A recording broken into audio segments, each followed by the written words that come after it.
तो good morning. कैसे हो आप सब। देखो, आज की वीडियो में हम प्रॉफिट लॉस का एक क्वेश्चन करने वाले हैं। Counting number of article in cell और बाई टॉपिक टाइप हमारा होने वाला है। ठीक है। देखो यार, थोड़ा सा सपोर्ट कर दिया करो ना। देखो, क्वेश्चन सबसे पहले, अगर तुम मैथ पढ़ रहे हो, मैथ को करने के लिए तुम सबसे पहले, अभी जैसे मान लो तुम्हारे पास टाइम है, तो क्वेश्चन को 2 बार पढ़ो, 3 बार। क्वेश्चन एक बार समझ में आ गया ना, तो जब भी तुम मान लो पेपर में बैठे हो, तो जब भी क्वेश्चन करोगे वो तुरंत तुम्हारे माइंड में क्लिक करेगा कि हाँ ये टाइप होगा या ये है। ठीक है। मैथ एक बार में नहीं आती, लेकिन एक बार जरूर आती है। क्वेश्चन है, एक विक्रेता 10 सेब को 1 रुपए में बेचता है और 40% का लाभ कमाता है, तो उससे 1 रुपए में कितने सेब खरीदे थे। ठीक।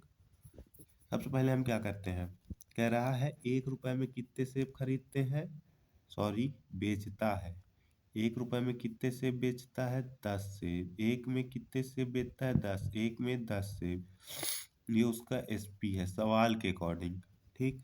फिर बोल रहा है 40% का लाभ होता है। 40% का लाभ का मतलब है 2/5। 20% का मतलब 1/5। 40% का मतलब 2/5। ठीक। मतलब अगर कहीं CP 5 है तो SP उसका कितना होगा, 7। SP कितना होगा, 7 ना। यहाँ पे देखो, कह रहा है 1 रुपए में 10 सेब खरीदता है और यहीं पे बोल रहा है कि 7 रुपए में बेचता है। यहाँ कह रहा है 1 रुपए में बेचता है, यहाँ कह रहा है 7 रुपए में। तो इनको दोनों को बराबर करो। अब हो गया 7 रुपए में, यहाँ गुणा करिए 7 से, तो 7 से, ये देखो रुपीज प्राइस है ये, और ये क्या है, क्वांटिटी है सेब की।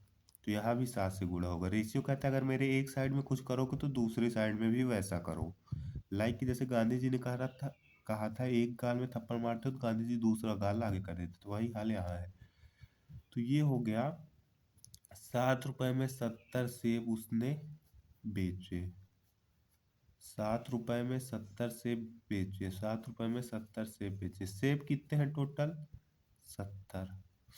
7 में बेचे, खरीदे कितने में थे, 5 में। तो 5 में 70 खरीदेगा तो 1 रुपए में कितने खरीदेगा, 14 सेब नहीं खरीद लेगा। 5 रुपए में 70 सेब खरीदता है, तो एक की वैल्यू कैसे निकलेगी, 70 में 5 से भाग दे दोगे, आ जाएगा 14 सेब। Option number A. समझ में नहीं आया, कोई बात नहीं, फिर से देखो वीडियो। कम से कम 3 बार खुद से करोगे, 100% आ जाएगा। सबसे पहले हमने किया क्या है, सबसे पहले हमको दे रखा था एक सेब को, मतलब 1 रुपए में वो 10 सेब बेचता है। फिर दे रखा 40% प्रॉफिट। 40% प्रॉफिट का मतलब CP 5 है, तो SP कितना होगा, 7। यहाँ पे पहले क्वेश्चन में दे रखा है, यहाँ SP दे रखा है उसका 1 रुपए, यहाँ SP दे रखा है 7 रुपए, तो ये ना इंसाफी हुई, दोनों को बराबर करो। तो यहाँ 7 से गुणा कराओगे 7, जब यहाँ से गुणा करवाओगे तो ये जो क्वांटिटी दे रखी है यहाँ भी गुणा करवाना पड़ेगा। तो ये देखो बन गया 7 रुपए में 70 सेब बेचता है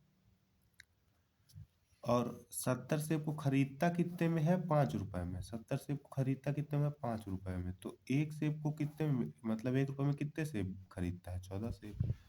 ऐसे ही वीडियो के लिए चैनल को सब्सक्राइब कर लो, वीडियो को लाइक कर लो अगर पसंद आई हो तो। ना आई हो तो कमेंट में कह दो नहीं समझ में आया।